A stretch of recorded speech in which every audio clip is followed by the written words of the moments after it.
سچی توبہ کا ایک ایمان افروز واقعہ ضرور ملاحظہ کیجیے۔ حضرت عبداللہ بن عمر رضی اللہ تعالی عنہ فرماتے ہیں کہ میں نے رسول اللہ صلی اللہ علیہ وآلہ وسلم کو ارشاد فرماتے سنا کہ سابقہ امت میں 3 آدمی تھے۔ وہ ایک دفعہ کہیں جا رہے تھے کہ دوران سفر ان کو ایک غار میں رات گزارنا پڑی۔ چنانچہ وہ تینوں ایک غار کے اندر داخل ہو گئے۔ تھوڑی ہی دیر کے بعد پہاڑ سے ایک بڑا پتھر سرکا اور اس نے آ کر غار کا منہ بند کر دیا۔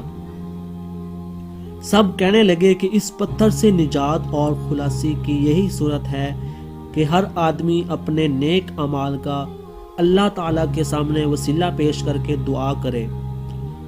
چنانچہ ان میں سے ایک آدمی نے یوں دعا شروع کی کہ اے اللہ، میرے بوڑھے ماں باپ تھے، میں ان سے پہلے اپنے بچوں کو دودھ نہیں پلاتا تھا۔ ایک دن میں درختوں کی تلاش میں دور نکل گیا۔ جب شام کو واپس آیا تو وہ دونوں سو چکے تھے۔ میں نے ان کے لیے رات کا دودھ جب ان کی خدمتیں لے کر حاضر ہوا تو وہ سوئے ہوئے تھے۔ میں نے ان کو جگانا پسند نہیں کیا اور مجھے یہ بات اچھی نہ لگی کہ ان سے پہلے اپنے بچوں کو دودھ پلاؤں۔ چنانچہ میں اسی حالت میں دودھ کا پیالہ میرے ہاتھ میں تھا اور ان کے بیدار ہونے کا انتظار کرتا رہا، یہاں تک کہ ساری رات گزر گئی اور صبح ہو گئی اور بچے میرے قدموں میں رو رہے تھے۔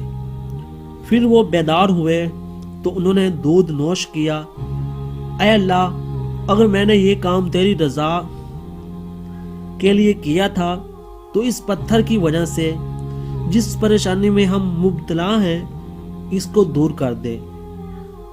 چنانچہ وہ پتھر تھوڑا سا ہٹ گیا، ابھی اس سے نکلنا مشکل تھا۔ پھر دوسرے آدمی نے یوں دعا کی کہ اے اللہ، میری ایک چچا زاد بہن تھی، وہ مجھے بہت پسند تھی۔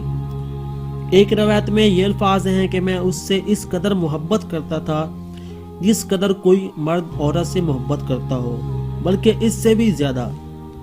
ایک دن میں نے اس سے برائی کا ارادہ کیا تو وہ نہ مانی، حتیٰ کہ وہ قحط میں مبتلا ہوئی تو میرے پاس آئی۔ میں نے اس کو 120 دینار اس شرط پر دیے کہ وہ مجھے برائی کا موقع دے گی۔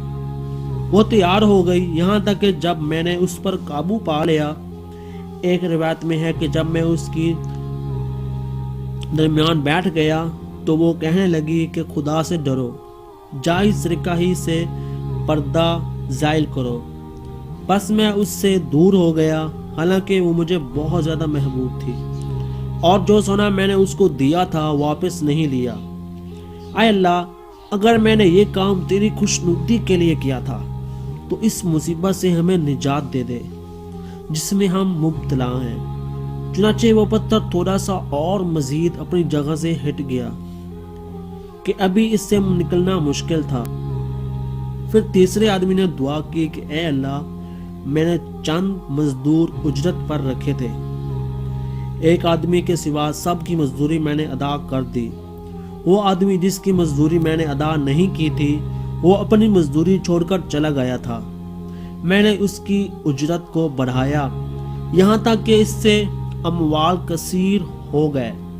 پھر ایک عرصہ کے بعد وہ آیا اور اس نے کہا کہ اے اللہ کے بندے، میری اجرت مجھے دے دو۔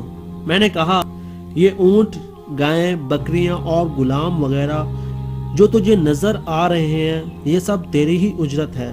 اس نے کہا، اے اللہ کے بندے، میرے ساتھ مذاق نہ کر۔ میں نے کہا کہ میں تیرے ساتھ مذاق نہیں کر رہا ہوں۔ چنانچہ اس نے وہ سارا مال لیا اور سارے جانور اپنے ساتھ لے کر چلا گیا، کوئی چیز نہیں چھوڑی۔ اے اللہ، اگر میں نے یہ کام تیری رضا حاصل کرنے کے لیے کیا تھا تو ہمیں اس مصیبت سے چھٹکارا عطا فرما دے جس میں ہم سبھی مبتلا ہیں۔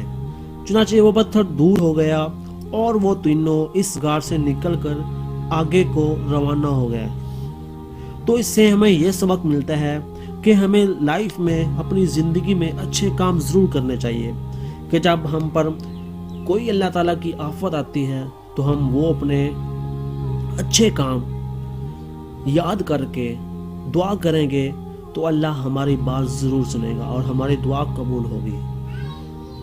تو یہ تھی ہماری آج کی ویڈیو۔ ملتے ہیں ایک ایسی مزیدار اور سبق آموز ویڈیو کے ساتھ، تب تک کے لیے اللہ حافظ۔